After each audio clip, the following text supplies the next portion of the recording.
Okay, so our first speaker today is Dr. Robin Decoster. He's a researcher at the Human Factor Lab at Odisee University of Applied Science in Belgium, where he focuses on the intersection of technology, healthcare, and the human factors. He's fascinated by the implementation of technology in clinical settings, policy making, and diagnostic imaging. We are truly honored to have him here with us today, all the way from Belgium. Robin, the stage is yours when you want. Thank you for the kind introduction. So good morning, everyone. I'm very happy to speak here, and thank you for the invitation. When I got the question for this lecture at this conference, I was thinking about the theme, and I choose to then go back to de La Fontaine with his tale on the oak and the reed. So I don't know if everyone is known with de La Fontaine. He's a French author from the 17th century, and he wrote several tales, mainly aiming at children to give them a certain type of morality. And here I choose very specifically the tale of the oak and the reed, because it's a very intriguing tale. It stands about an oak who is very tall and very proud, standing very strongly and so demonstrating quite some stability, next to the reed, who is more, in his eyes, more weak and bending, and who will flow with when time comes. So it's this very intriguing discussion between a very strong element in nature and an element that bends. And it reminded me because in the same tale, La Fontaine tells us when there is a storm arriving, the oak will resist very strongly and very longly. But in the end, he needs to give up because the wind is too hard. He's derooted and destroyed, where the reed actually is bending by the storm and survives this storm. And this tale, I think it's very intriguing because I see there are some ideas and challenges that we're also facing when we are introducing artificial intelligence. Do we need to have this strength of morality and stubbornness might lead to ruin? This is actually the tale of La Fontaine. Do we need more flexibility and be humble about certain evolutions and see how we can deal with it? But actually, when we see and look at our artificial intelligence is challenging our world, it looks at the same thing. Do we also need to be more like the oak or the reed in having to deal with this technology? So this was a bit my question I was asking when I was preparing this presentation. And I think it's one of the bigger questions that we are asking in our group. How do we need to deal with this new type of technology in a changing world? And which one do we need to be? Who am I? I'm Robin. I'm from the Odisee University in Brussels mainly, but also based in Aalst. It's a big city, a bit comparable to here, same type of population and environment, so it reminded me a lot when I was driving in yesterday. But we are mainly focusing on industrial policy, and industrial policy is not quite a big known research brand. It's about a very common interdisciplinary studies. We combine a lot of insights from different fields to one big research group, so we can actually, for multi-dimension, study how technology is being implemented with all the facets that comes into play when we try to implement something in clinical practice. I'm more very specifically occupied with cognitive interpretive processes.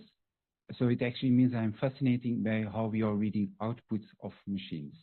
All types of machines that we are using in a clinical practice that gives us certain numbers, certain ideas and images, how we actually integrate that output in our thinking and our reasoning. That's my main fascination.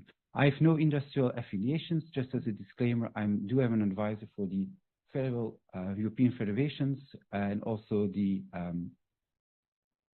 USOMI, it's European Society for Informatics in Medicine, and the Biomedical Alliance. So I will include some European references because that's where we advise European Commission and European Parliament on their work. What I'm now going to discuss further is our more general approach to this question, and we look at it from a way of technology-mediated care. And that's a very specific term that we choose because a lot of our colleagues speak about technology-enhancing care, but we are very convinced that the main idea of research is we should question actually if a technology is indeed enhancing care or not. That should be the question and not the center of your idea. And it's about use of care. And I think it is a bit of to explain this idea of more deeply of technology-mediated care before diving into the aspects of AI. One of the best known elements when it comes to technology mediation for me are very simple glasses. It's an intriguing piece of technology. It's very well crafted. It's very complex to design them and to make them. But they are a fascinating technological artifact for me, because if you think of them, glasses are the technology with which we alternate reality, so the one who is wearing them can actually see it as it is. So it's a very intriguing way of looking at technology. You have to combine the technology with the person to actually have the end result, and it is actually bending reality in a literal way to make it happen again. Another one that we are using quite a lot, and then it becomes more clear, I think, how we see is this type of object. I hope everyone still remembers that this is a very old thermometer. My very young students have no clue what I actually am showing when I'm showing this. But it's a very intriguing instrument again. Who knows how to read this? Yeah. When did you learn how to read this instrument? Who taught you? You have an idea? Your mother. That's intriguing. It is an instrument that shows the temperature of someone, and we immediately know how to read it because someone taught us somewhere in our lives how to read this. So we are looking at technology as something that we use to see a part of reality, to know someone's temperature, but to be able to do so, someone taught you how to read this instrument. If it is saying 38 degrees, what does this mean to you? When it says someone has a degree of 38 degrees or temperature of 38 degrees, what? It's a fever. Okay, that's also very intriguing because this instrument is not indicating a fever. It's not indicating that someone is warm. So we use it, we know how to read it, and somehow we also learn to connect a certain output of that instrument with a fever. And we also know that someone who has a fever is feeling ill and is actually not feeling too good and will have an issue. On the same side, if someone is feeling quite fine and this one is reading 45 degrees, we also know that this instrument is wrong. And that's the hermeneutic relationship I'm trying to investigate. We don't know how to build this. I think that not many people know, if I would give you some glass and mercury, how to actually fabricate it. But you also all know how to read it and how to interpret, give interpretation to it and give meaning to it for the one that you are using it on. And we also know when it is wrong. So that's my most intriguing part when I'm also applying to AI. And of course, because we're now more and more questioning about morality and ethics, we also use applied and guidance ethics to it. And I will come to that in the end. The frameworks I'm using is more post-phenomenology and applied guidance ethics, but I will not dive into depth of that. I added some authors on the slide. They are absolutely well reading if you would like so. What I do, I'm going to highlight here is I use a very broad definition of technology. It's really technium, so also pharmaceuticals and biomedical equipment, it's all included there. And I look at them as an interconnected cultural system of technology, culture, and artifacts. So I really integrate them with human beings in one big element. How I do this, and this is a new diagram, so I have to look at it also with myself. We go into a consensus. Conditions of actions is one dimension, cognitive processes, and normative evaluation. These first one, the conditions of actions, are actually how are we using that technology in reality and in the clinical field. So we're really going to dive into how it's actually being used. And I know I'm going to focus on the first two ones. I'm just going to add a few words on what we mean with organizational workflows and temporal ergonomics. It's something very specific. But for example, with organizational workflows, we mean when we integrate the technology in a workflow, this might be changing the workflow in such a way that some people have negative benefits out of it. If you are very good at one task in your team and you're really known for that task in your team, if you introduce something as an artificial intelligence that makes that your task is disappearing, that team will be derouted, and we need to have some change management that's being applied there. That's what we mean with the organizational ergonomics. Temporal ergonomics, there's not much research on it yet, and I'm hoping to have some time. But of course, as a researcher, you always have more questions than you can actually answer in your life. But it's the acceleration of decision making. That's one of my main worries. Is when I see AI being applied, is that we can speed up decision making, and we don't not know yet how this is actually going to be good or bad in the end. So to focus on human factors, I'm going to look into the conditions of technology and mainly going to look into technology that's systematically exceeding or conflicting with human capabilities. That is my actually first big line. What are your ideas? Is AI going to exceed human capabilities? Who thinks of yes can raise his hands? Okay, intriguing. Because this has just appeared in January. It can be downloaded from Stanford University. It's actually their benchmark, and all the AI models that you see, so to give you some idea, we are at the end of the curve, and this is the human baseline. And we actually see that most models are now already exceeding human capabilities at certain levels. But we have to be very careful when I'm saying this. These are models about image classification, language understanding, but that's also something to be careful about. PhD level science questions, I'm very intrigued to test that one.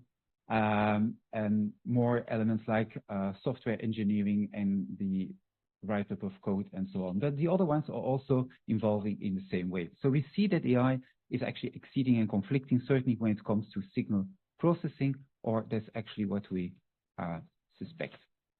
To give you a first example, I don't know how acquainted you are with our C-curves, and this type of curves is actually designed as a study in mammography. So we give a lot of mammograms in breast cancer research to radiologists. We ask them to look for the lesion, and what you actually notice is when it would be perfect, this would actually be a corner, then we would detect every lesion, but humans are not perfect, so there is actually a little error margin. But also AI is not perfect. This is the AI part, when we use it as a standalone technology, so only AI for screening. This is a radiologist, and when we combine them together, they actually perform better. So the duo of an AI and a radiologist will improve that part of cancer screening, was actually found in this research. And I said in this research because it is quite hard to discuss when we look at other studies with greater accuracy, where we see there's even a better model. There's also a high risk of bias in these studies, and we also have quite a low generalizability to clinical context. So many of these studies are actually done quite well, but they are only applicable for that specific hospital, region, context. So it's very, very specific and hard to generalize. And even this morning, I got a notification from a colleague that a new paper came out, I think it's from the Harvard University, which actually pointing out that 93% of the papers being published on AI is actually in these methods that we cannot check them or give an accurate reading of how accurate they have been and how we can generalize them. So there are some methodological issues in quite a lot of these papers. But it's showing some ideas on where to go to. This is AI in a very simple way, but it actually does demonstrate where there are some risk and failure modes into these models. We have the model itself. We already heard this morning that there are biases in it, and I think we all know the issues of AIs with biases, like all directors and CEOs are presented as white males. So that's known. There we know how to deal with it and how to try to mix more data and make that the data is actually also reflecting our population. Harder is the reproducibility, or can we actually reproduce certain outcomes with these models? And there is something very intriguing now going on, and not so broadly known already, is the post-market clinical follow-up. So when we are introducing AI models into the clinical world, we need to follow up to see if they are in a constant way generating a certain outcome, that they are not drifting, that they are not presenting any hallucinations in the end, and it's actually being safe, and that's what we call the real-world performance need to be monitored now at a very high level to make sure that this technology is safe. And I'm saying that this is new because this was already in the medical device regulations from Europe in 2001, but it's now going to be implemented fully in this year by, if you would like to read, it's Article 72 in the new AEIOU. And that's a very intriguing one because we should actually be able, when we use an AI in clinical practice, we should be able to understand how it makes decisions, to also maybe detect where it's drifting from its decisions and report it to actually the company. So we need to collect and document these elements. And I say we because it's actually to everyone who is in the end users of this type of technology, which makes it very hard because when you look into clinical practice, everyone using an AI, hidden or not in a certain other system or an other layer of software, should be aware of it and should be having this type of possibility to report certain risks and issues with that technology. Another one is robustness. This is a data pipeline, an intriguing pipeline because it was actually a research group who had this very strange question, and they asked themselves, if I would have a political adversary and I would like to take him out of the competition for a certain position in parliament, can I actually make him sick? And what they tried to do was actually introduce a tumor in a real data set in the hospital, and they succeeded. So they were actually able to generate a deep fake into a normal patient data and actually let it report by radiologists.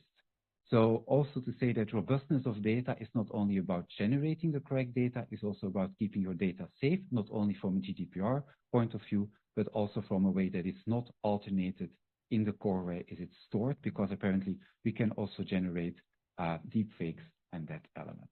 Very intriguing paper. I hope it's for the warning to see what's possible and that we need to deal with this. So when it comes to these conditions of actions, I'm feeling that there is like a gap going to be created in the application of AI and how we are dealing with AI. And that's where it comes into the idea of how can we actually go on to it about a more cognitive way of thinking and about several elements in this process of giving interpretation to the output. What I'm going to look into now is more the cognitive elements on how are we actually dealing with this output, looking into it and trying to understand it. How is it shaping actually how we see the world and how we try to understand this output, how we deal with reality and how we shape knowledge, because that's a very important one at this moment. To give a bit of an overview again, like I said already earlier, so we have the embodied relations, that's human combined with technology, and we look at the world, those are the glasses. We have the hermeneutic relationship, and there's a technology in the world, and that's what we call hermeneutic relationships. What is very typical about these hermeneutic relationships, and that's very strange, is the same as with the thermometer in the beginning. It's what we call a gestalt. So you see it at once. You don't make a complete reasoning process. You're not going to define in your mind, I need to look for the mercury line, I need to look at the scale, and it's a process. You look at it and you make a certain decision. When we train people, this is already what is happening. We can actually see that when students are being trained in healthcare, this is coming on very quickly. This type of reasoning is introduced into students before they graduate their program. So this is not something about beginning professionals. It's really in your basic training as a healthcare provider that this is present. And it's also about generating the expertise to do so and the expertise to give context to that value. To make it more concrete, how this technology is changing our perception, this is an intriguing way of looking at lung imaging. So these are, again, it's a pipeline to give you some ideas. This is what we call a non-contrast enhanced chest CT. So it's just a chest CT without any injection of contrast media. That's being scanned. It will then be segmented. What you see here are the different segments of the lung. And then in this part, every section is further analyzed and it will quantify a very specific type of tissue. This is actually one of the first models being validated for COVID detection in the first wave of the COVID pandemic. What is very intriguing about this kind of technology for me is that when I look at step 4, it gives you a quantitative report. So it gives you a really nice outline in percentages of how many % of the lung tissue is COVID infected for each segment. It's a very nice technology, but what was really intriguing is when this was presented at ECR and also in Paris when it was first launched. The intensivists and the pulmonologists who were dealing with patients, they were not longer interested in the output by the radiologists. Normally, these types of images are read by radiologists, and they will give a certain indication and a certain amount of tissue that is being infected. They were asking about the quantitative reports.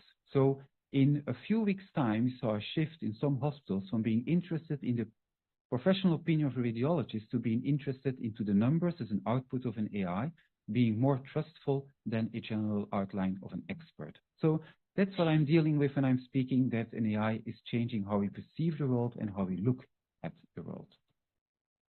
Similar, but more into depth is, and it's a lot about medical imaging, I know, but this is where we are now having the most AIs being trained and evaluated. It's at signal detection, imaging, and ECG is at the moment most popular. This type of images, when you ask the very intriguing question, is this sufficient for diagnosis or not? Can we use this image to be diagnosed? When you look at this from a social perspective, before there was any AI tools developed, this was actually a social question, and it was a lot about peer assessment.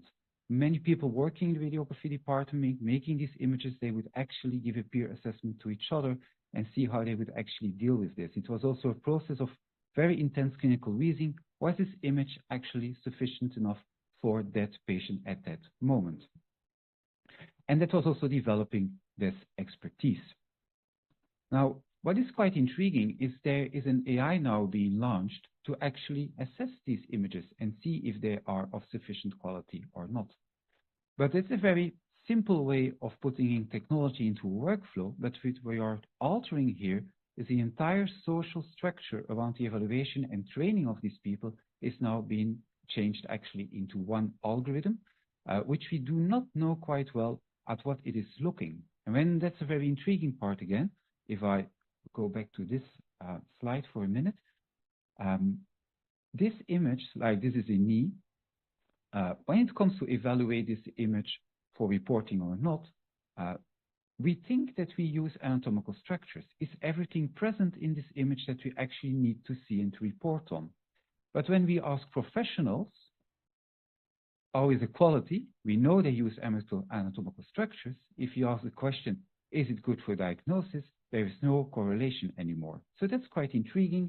When we ask the same question, is this image good for diagnosis? They will contextualize it for the patient, but that's not how the AI is working. That's now being introduced into the field to assess their quality.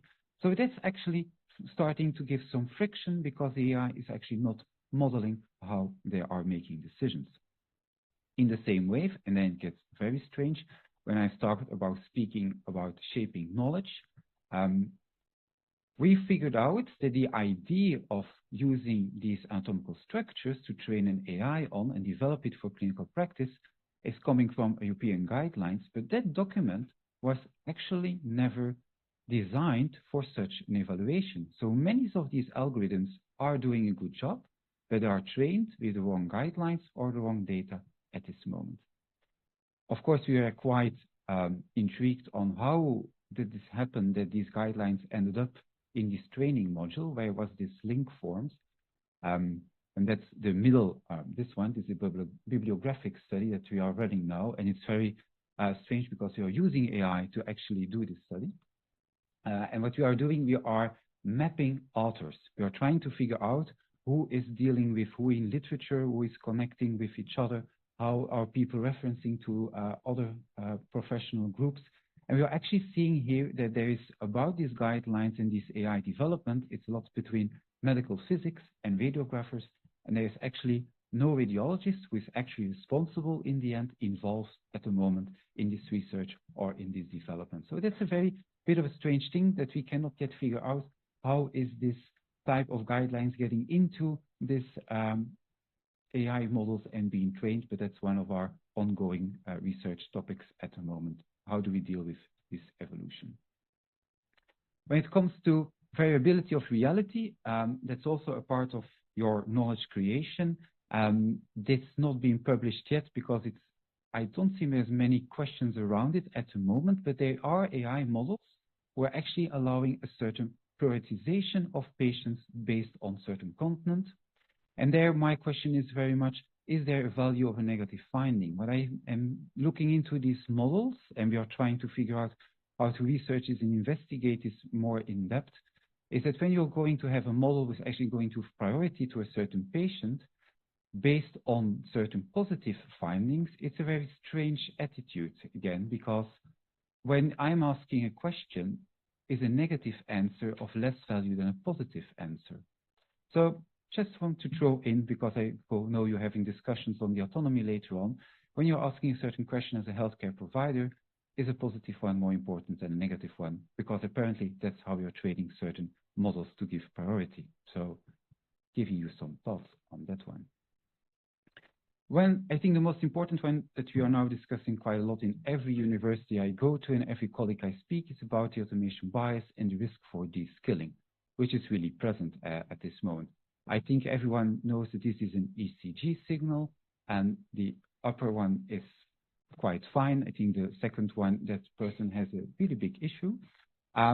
This is fine, and this is quite interesting because it's something we all know again to read, because sometimes we picked it up in our lives.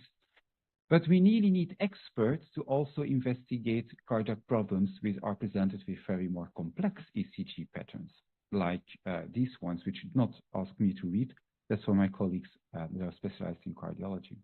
But what we did find is this tendency of saying that an AI will actually help you to understand these very complex ECGs, and that we will be able to read it as a less trained cardiologist, also be able to see a few elements in these ECGs. But what is actually research finding out is that when an AI is putting out an incorrect automated diagnosis or an incorrect diagnosis from signal analysis, then we see that there is actually a decrease in interpretation accuracy, so by cardiologists and non-cardiologists. So we actually start to believe that the AI, and we stop reflecting on the complexity of the data that we see and questioning actually the output in both professions. And cardiologist is not so worse as non-cardiologists, but is actually present. In radiology, for example, we see the same thing. The accuracy, as I showed before, in mammography screening is going up, so that's very nice. But when there is an error, we see that it's actually increasing with 45% because we believe the output more than our own reasoning at that moment. And the biggest problem that we are facing at this moment with new members coming in and when the students being trained is that when we are going to give this visual training to AI more and more, is we're also taking away their chances of being expert in doing this interpretation. So we also have to dealing with automation bias, thinking about how this is actually putting us up for de-skilling, and at the same time also being aware that we need to offer a certain training to the new staff members coming in. And this is what I try now to call more and more our social technical paradox of simplicity, which is a very long name, to actually say that when you look really into using the AIs and the AI models, we very often think that we're going to be able to offload some work, a cognitive offload is going to be present. It's going to be more easier, but when you look into what you actually need to know to give a correct interpretation to these models and to this output, you actually need to know more than we do know now. And that's very intriguing there. So I made a sentence: when work is made easy to do, it becomes hard to do well, because you need to also need to be aware of all the content of these models. Which is actually very intriguing, because then the response I get first of all is that we need to start teaching our students and the entire work field some coding and some Python so they can understand how an AI is working. From my point of view, I'm more concerned about the output, because it's the same as with a thermometer. We don't know how to build it, but we know how to read it. And I think it's the same in AI on very short notice. We should be able to know how to read it, understand it, and judge it. And the coding and the insights, it's more for the specialized ones or those who are interested. The last sentence on this slide is very about something new that's also happening. The world is changing very rapidly, and we also need to be prepared if that model is not longer acceptable or accessible. How we're going to deal with the fact that these models might just disappear one day or not longer anymore be accessible to use. Are we still having the skills to care for people and having the same level of healthcare without these elements being present?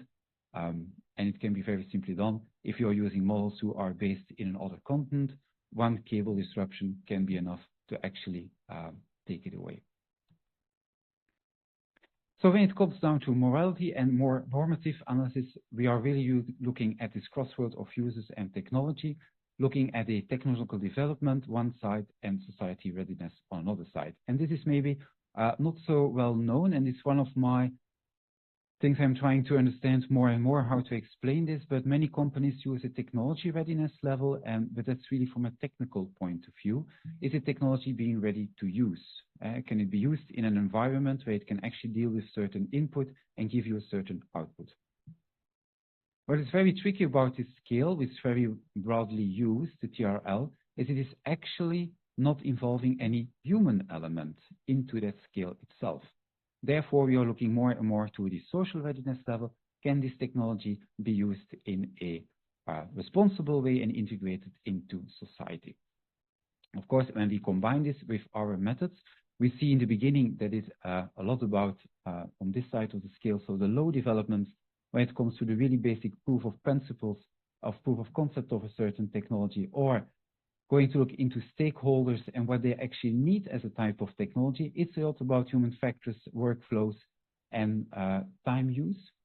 When you go up into the scale and you're going to look into how is this used into clinical reality, when it's combined with real workloads, not just 1 or 2 patient rooms, but 40, 50 patient rooms, not 2 or 3 healthcare providers, but entire staff members of 60 or 50 or 60 people, then it becomes very more complex, and then you're ending up in this more cognitive ergonomics and other questions on using technology for a long time. But of course, moral reflection is always present. The model that we are now trying to use more and more, and it's very old, and many people are laughing sometimes that I'm getting this out of the archive again, is the model by Freibach. Freibach is a very old paper. It's from 91, so it's almost 25, 26 years old now. It was designed for health technology assessments, which will be enforced by European law by 2030 for all specialties. And it's actually having this 6-level scale. This makes discussion very intriguing again, because Freibach starts speaking about technical efficacy at a level 1. And it's very simply, is your technology safe? Can this be used in combination with humans without any issues of them actually having a certain negative effect from a very simple technical point of view? Then we go up 1 level, and it's actually asking the question, is it a diagnostic tool and is it a certain diagnostic efficacy? So if you are going to say, for example, I have a technology that's detecting cancer cells in living people, are these people actually surviving your test? Is the technology safe to be used? And when you say you're detecting cancer cells, are you really detecting cancer cells? And this may be a very silly example, but I have already been confronted with technologies that do not survive level 2. And those developers are sometimes impressed why we say no to that type of technology. And then, of course, level 3, and there comes into more of the human and really clinical questions again. It's about diagnostic thinking efficacy. Is your technology actually allowing a healthcare provider to make certain decisions and to actually grow into this decision and push forward his treatment, level 4? And level 5 is then looking at the patient outcome. Is that technology actually adding value to the patient care path at that moment? So it's a formal recognition of not only a technology, but really involving a technology and a human and making sure that there is a diagnostic relevance to it.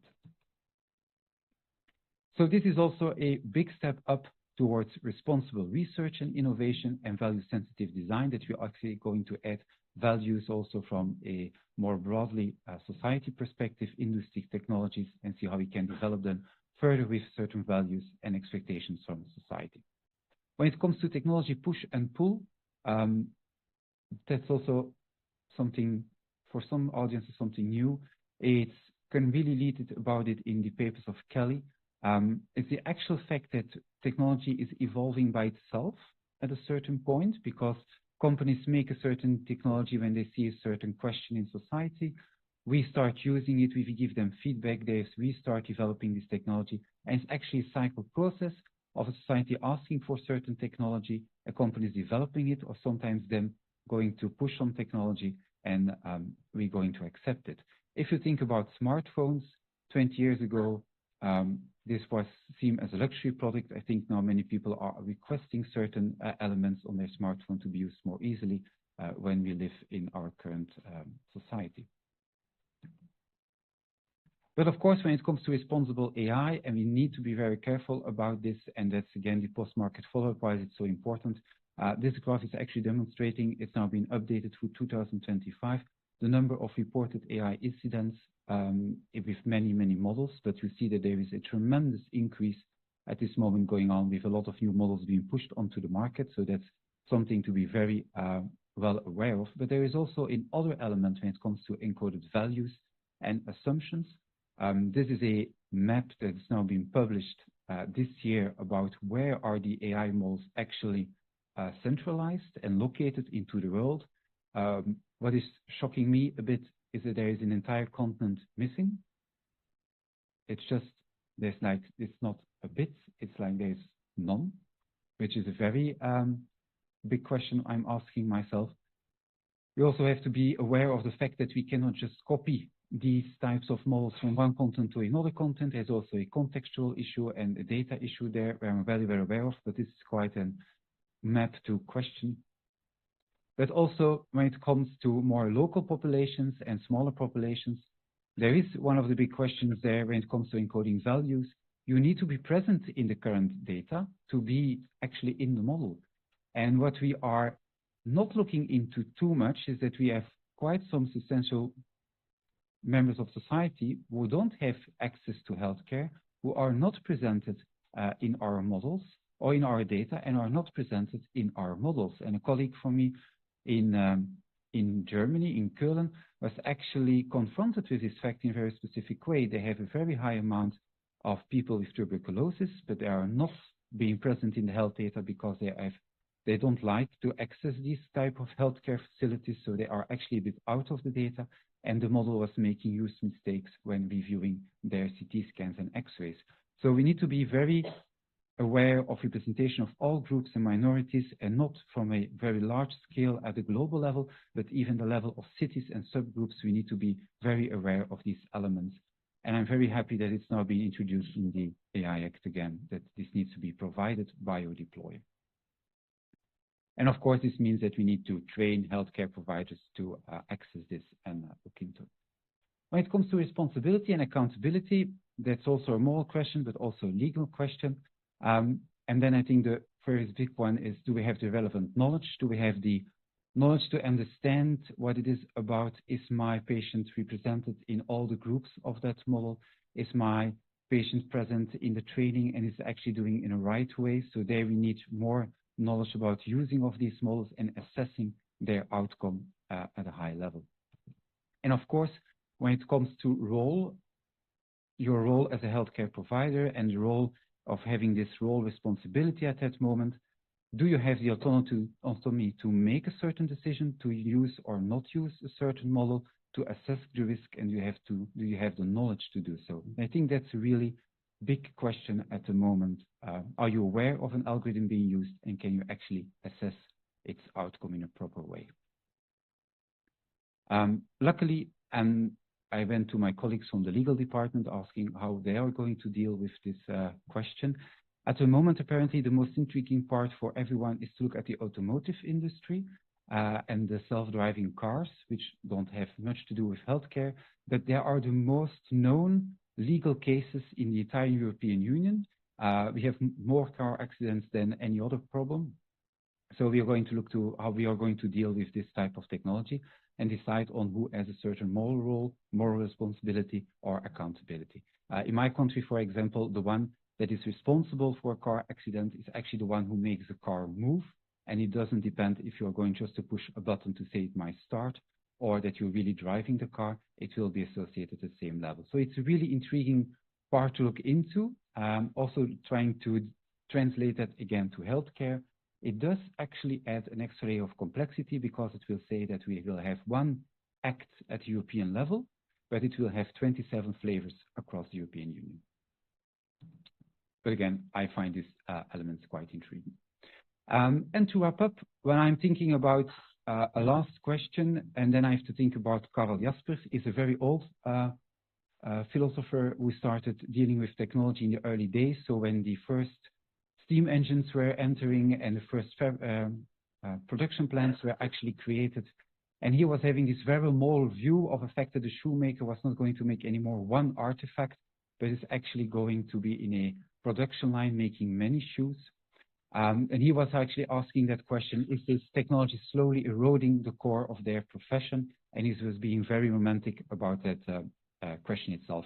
I don't agree with Jasper on many of his elements, but I do think that that question of the feeling that technology is eroding your core profession is absolutely present at this moment, and that we need to be aware of it and also try to answer that question towards our healthcare providers.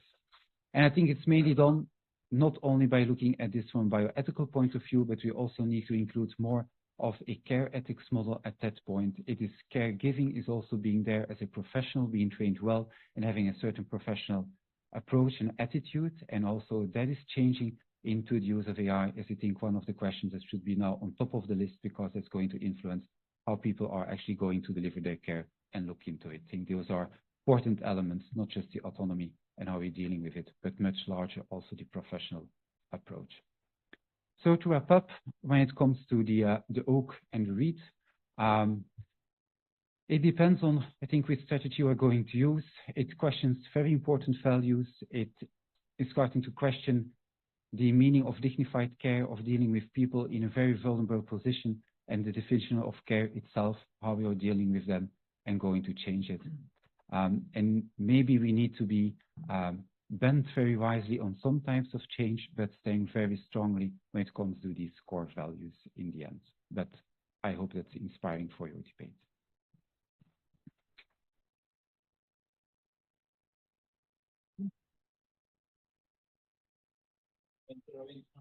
No sé, ¿alguna pregunta teniu? No? Any question? Online? No? I have a question for you, Robin, because it's quite intriguing. So AI is reshaping what clinicians see and practices, but it can also produce some false positives and miscontext. So where do you draw the red line between trusting the algorithm and the clinicians? That's a very good question. Ben, I think there's actually two answers to that same question. When we look into, actually there's three. First of all, I'm having a bit of an issue with the idea that we need to trust an AI, because trust is somehow built in a connection between humans. I think we need to be confident on an AI, and it's a very, very philosophical question on one term in English, and not many languages have this differentiation. But it's actually, the confidence for me means that when we send some data into the AI, it should be the same output at the same time. And so that should be stability, and the AI should be quite robust at that level. So we shouldn't even be able to be confident that the AI is not drifting, or actually making checks so that we can actually be sure that it's being the right output at that time. When we look into the element of trust between humans and how patients are dealing with this element, we noticed that it was a study done in Switzerland. Patients are experiencing a certain level of trust in an algorithm when it is actually mediated by a human caregiver. And very intriguingly, it's the one that stands the most close to them. So a nurse who is coming to a visit every day, a general practitioner who is really dealing with the follow-up of their entire case, those people are actually generating trust into the AI model itself. When it comes to the combination, like for a specialist, we're going to trust. It's a very tricky answer now. For me, the idea is that we should be able to trust a specialist after he validated the AI model. The element that we see driftings of AI are so occurring still and still being published. I don't think that we can yet trust a model to its full capacity. However, it has been done already. So I think that we need to be very careful. They still need to be checked.